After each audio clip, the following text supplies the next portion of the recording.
All right, so that's about the aviation sector's disruptions. But now let's talk about Iran's market. Now, despite rising tensions in the Gulf and disruptions to global shipping routes, Iranian oil exports have continued to flow. Tanker tracing firms estimate that Iran has exported roughly 13 to 15 million barrels of crude since the conflict began, translating to over 1 million barrels per day. Most of these shipments are heading to China, which remains the largest buyer of Iranian crude.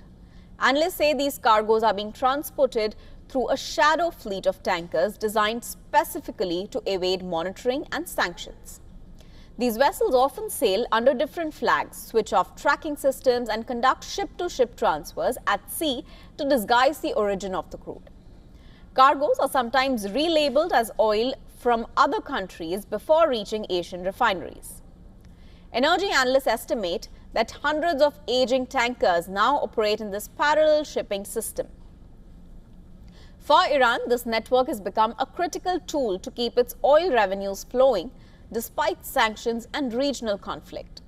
While Iranian exports continue through covert channels, traditional oil producers in the Gulf are facing major losses.